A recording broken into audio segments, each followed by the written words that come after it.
watching PowerNation. Today on Music City Trucks, we're bringing back our 1964 F350 Flatbed shop truck. We get a new engine from Engine Power. We'll tear out the old one along with some other odds and ends. Plus, we have a little fun solving a major transmission issue. Then we'll bring in a new clutch and put it all together. Sounds like fun. For show.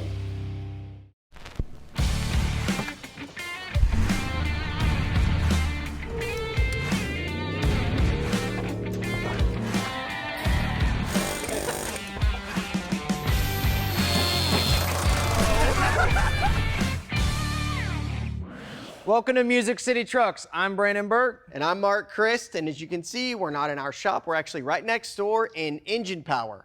Pat, Frankie, thank you guys for having us. Of course. Yeah, anytime. Well, the last time we had our dually in here, I think you guys had just as much fun as we did playing with it. And so I figure give you guys the honor of laying out some options for us for engines. Yeah, we got a good amount of Ford engines in stock. We got a couple different ones here. I mean, each of these engines are unique in application and power levels. And, you know, we got a FE, a Windsor, and obviously our inline-six Ford 300.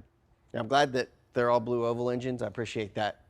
Me too. But I have to say, I'm partial to the Windsor just because I've just got more experience, knowledge about the Windsor. And I know this particular one is pretty spicy, right? That's a great engine. You know, that engine is 408 cubic inch. It's got a 225 cc trick flow high port on it. The engine is very powerful as far as high specific output, right? That engine makes 618 horse, 537 pound-feet of torque. But that thing also, if you keep going, that engine is still making over 600 horsepower at 7,000 RPM. Woo. So if we're building a drag flatbed dually, maybe this would be the engine. That would be the heat.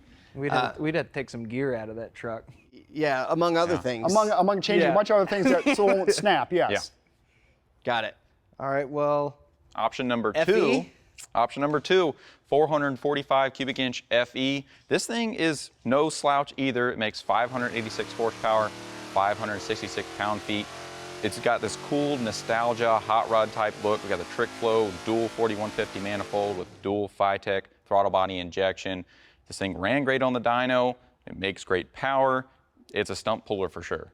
I think if you open the hood of this truck and this thing was sitting under there, definitely has the wow factor. Mm-hmm. You know, I mean, it has the right look with the FE valve covers, and of course it doesn't hurt that they're chrome, and you know, it's got dual quads and they're EFI, but still cool. I mean, just great engine. What's bad about it? Well, there's nothing particularly bad about it. It is set up to be like a nostalgia muscle car engine, right? But still, it makes power in the upper RPM range. I mean, this thing makes peak torque at 5,000. Nothing wrong with that, but in a truck, if you're looking to pull stuff at a lower RPM, maybe not the right application.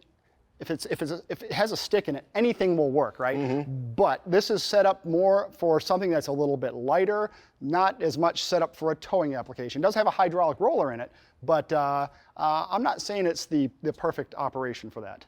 But we do have something that might, in our opinion, might be just what you want, and that is our turbocharged 306. Now, this engine itself, this was pretty fun build. We built this so you could do these modifications to just about any 300. If someone has a 300, they can do this thing and achieve the same power. This thing has a 72 millimeter turbocharger on it.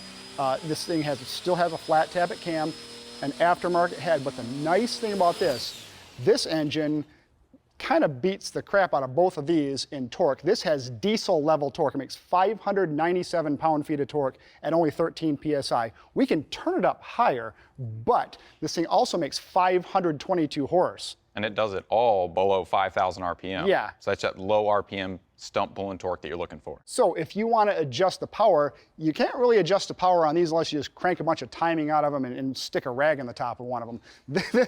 This thing, you could actually dial the boost down by a spring, by your boost controller, so the engine is very versatile, it's very durable, and I think because there was a 6-banger in already, you could put this in and it would be perfect. You could just take the old one out, put this one in, you're good to go. It's also very swappable because the back end is the same as a small block Ford, so transmissions, flywheels, stuff like that, really easy to get, really easy to swap in. So, yeah, and that's kind of the problem with the FE is you kind of have to have a specific transmission and setup because it's an older bell housing Yeah. style. Yeah, so depending on your guys' transmission, transfer case, you know, whatever application you're doing, if it's four-wheel drive or two-wheel drive, you could run into some problems on this one, just finding parts that will work. Transmission-wise, that bolts in the same place that does. Yep.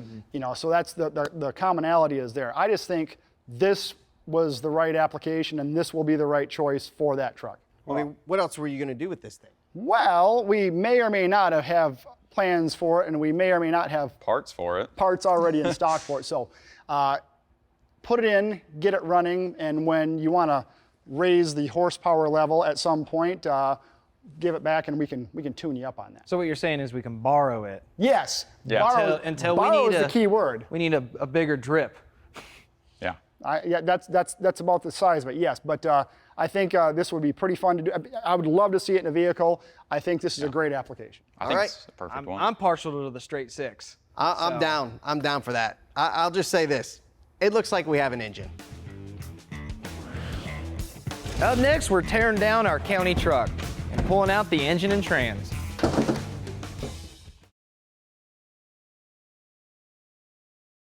Well, now that we know what engine we're going to be stabbing in this old pig, it's time to remove all the old stuff, and that's going to start with this hood.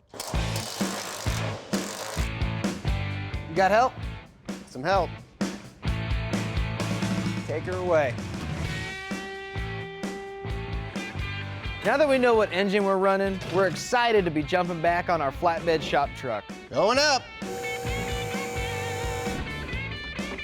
Oh, and just for funsies, we thought we'd see what it looks like to live as a socket.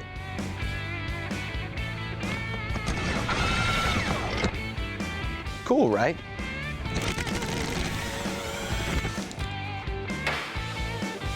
Well, let's take a look under here, see what we're working with, and get a plan.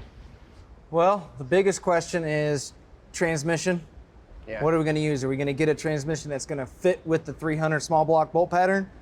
Or are we going to try to adapt the T98 to the small block, which they have an adapter bell housing. Okay. It does old Ford pattern on the bell housing and Yeah. small block on the block. So Well, I mean, there's a lot of transmissions out there that we could get to bolt to the 300, but if we could use this, if we could use this transmission and keep everything from the trans back stock, it'd save a lot of work. Save a lot of work, and it gets us a Turbo 300 in this truck. And we could always swap the trans later. Yeah.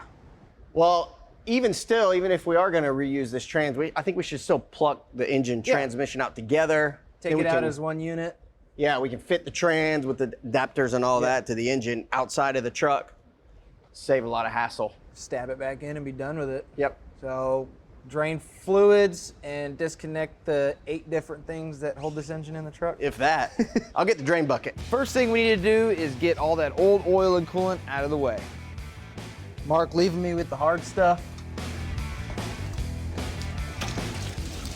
Yeah, there we go.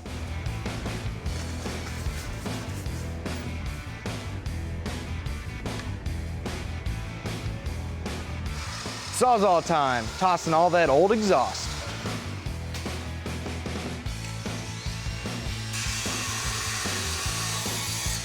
Get this drive shaft out of here.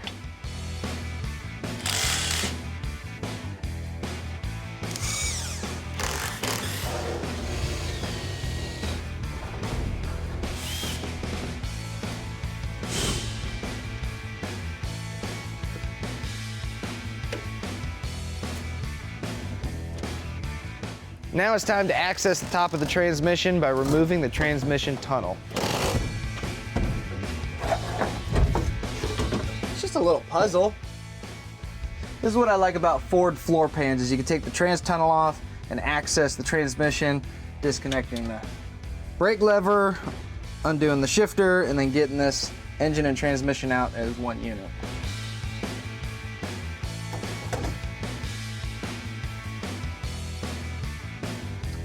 So that's your shifter, it's just this ball and socket.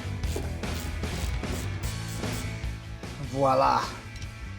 Well, now that the transmission is completely disconnected, everything on the engine is disconnected, both of these could come out as one unit and make room for some big power. Okay. All right, let's give it a try. This thing takes up a lot of real estate. Yeah. Yeah, I bet that drive, here, let me pop that drive shaft completely loose. swing it right. There we go. He's out. That was tight. Ambitious to try to take this out in one swing. We did it. Oh, we did it. Now that we got the engine and trans out of the truck, it's time to divorce them for possibly the first time in 60 years. Ever. Ever? Yeah.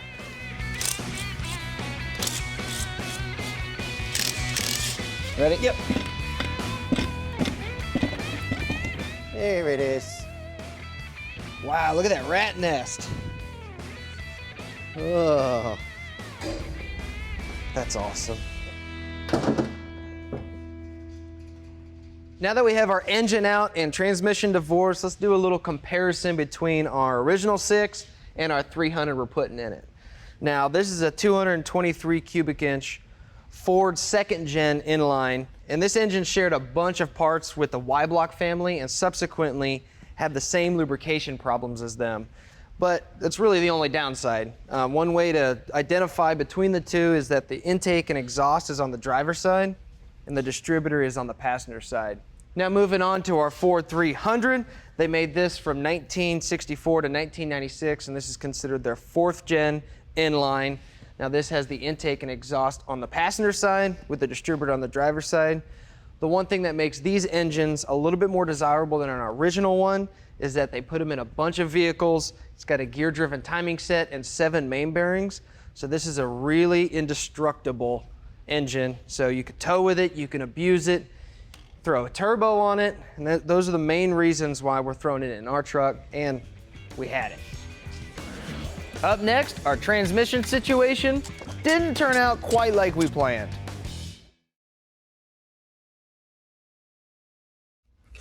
Well, since we're reusing our T98 4-speed here, there's a few things we need to do to get it ready. One main thing is this bell housing will not bolt up to our 300, so we're going to be unbolting that.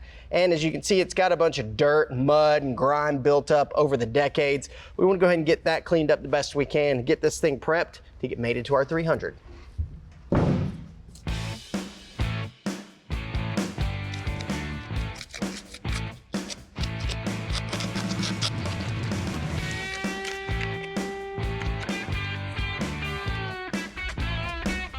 I think we need a new parking brake shoe. Scrape coat. You can even see it working too.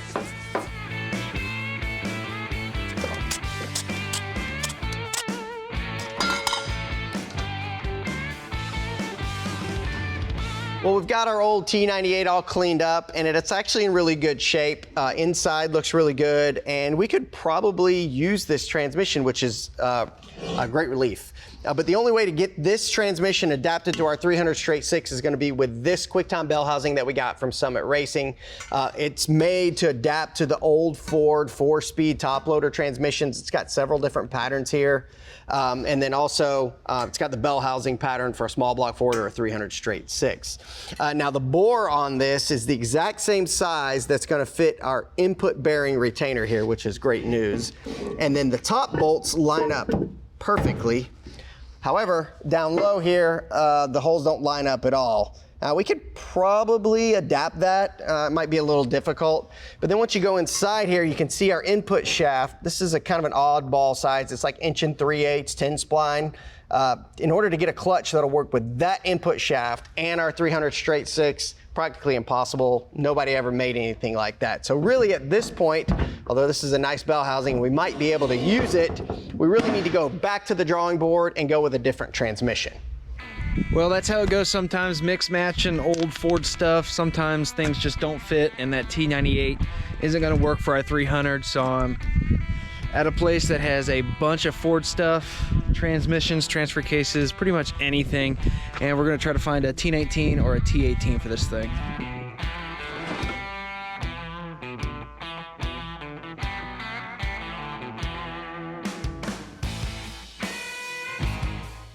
Well, we got some different options for some transmissions. T18, T19, MP 435.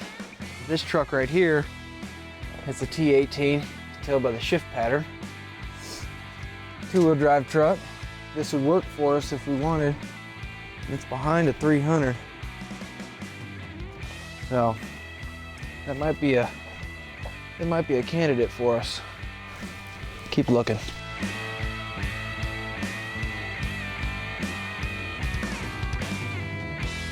Here's our solution to our transmission problem, the pinnacle of automotive engineering. Well, it looks very similar. It's similar. It's a T19, so similar to the T18, but this one is fully synchroed. This one, no synchros, first and reverse, full synchroed, and this is out of a diesel or a 460. That means it's got a higher first gear, a 4-to-1 instead of like a 6-9 to 1. Okay.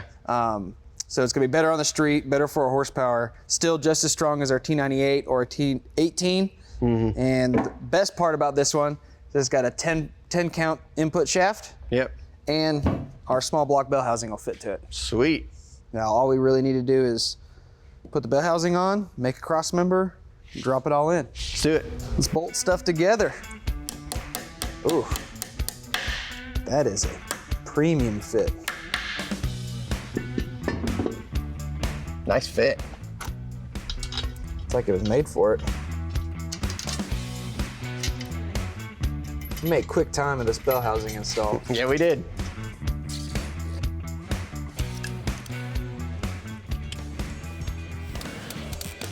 Up next, we drop in our Turbo 300 and marry our transmission. Now that we got our engine precariously placed in our engine bay, it's time to address motor mounts. Now, just because this is a straight 6 doesn't mean it mounts the same as our original straight 6 did. So we're gonna have to make a little bit more traditional motor mount pedestals. So the problem with the 223 straight 6 that was in our flatbed here is that it used this bracket here, which bolted to the front of the block, and the balancer would have been somewhere in this area. And then it bolted to the cross member that was basically underneath the radiator. Now the rest of the support came from the bell housing here. This would have supported the rear of the engine as well as the weight of the transmission, and you can see that they're splayed, so that would have also kept the engine and transmission from rotating during acceleration and decel. But because we're replacing both the engine and transmission with completely different family, we got to put all this stuff in the scrap bin. So this is what we came up with. This inner plate is gonna get welded to the frame, and then we welded some flange nuts on the inside. That way we don't have to use a wrench on those. And then this outer plate gets sandwiched with these 4 bolts. Then we're gonna weld a tube that goes to the engine. That way we could take this engine in and out pretty easily.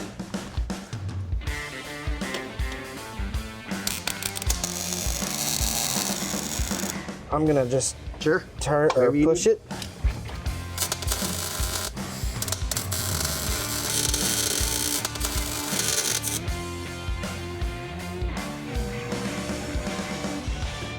Well, we've got the engine mounts made. The engine is hanging in there. We got the truck back up in the air because we're getting ready to install our transmission. But before we do that, there's a major component we need to address, and that is the clutch. So we went to our local AutoZone store and got this brand new Duralast clutch set. All of these parts are precision matched and tested to provide outstanding performance and durability. Now, this friction material is engineered to meet or exceed OE specifications. Not only does the set come with the disc, obviously comes with a brand new pressure plate as well, a clutch release bearing or throwout bearing, the alignment tool, you gotta have that, a little bit of spline lubricant so it goes in nice and easy, and then of course, can't forget this one, pilot bearing, which Brandon's gonna install first. Now I'm kind of backwoods, so I just use a socket to drive the pilot bearing in.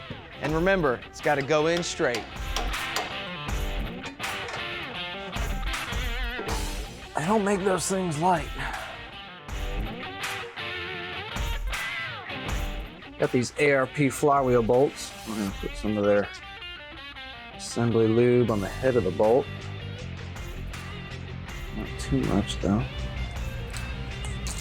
And then some thread sealant, thread locker on the end. Now there's certain times when torque sequence and ensuring you got all the bolts tight is crucial, and the flywheel is on that list for me. That's why I put witness marks. Now for the clutch. Torquing a pressure plate's a little different on the flywheel. You want to cinch them down slowly, that way it goes evenly. Goes there. Draw it in slow. Make sure they're all snug. It is going to be a little easier getting the transmission in there. Just do the door housing first. Oh, for sure, especially since this cross member's still here. A T19 and a one-ton? Pretty close right there. All right, let's just figure out what we need to do for a cross member. It's in there. And they're like swimwear. About 33? Yeah, 33 ought to do it. This is what a turbocharged 300 inline six with a 4-speed looks like in an F350 flatbed. I don't mean to rain on your parade, but there's no turbo there. Well, in spirit. But we'll get to that next time. We'll get the turbo in there, all the plumbing for it, cooling system, fuel system. We've got plans for a cool EFI kit on this thing, and then we'll take it out and do some donuts and burnouts maybe? Yeah. Oh, we need to get Pat and them to let us use the dyno again. Oh, the chassis dyno, yeah. Last time was... Embarrassing. Yeah, this thing definitely needs some redemption.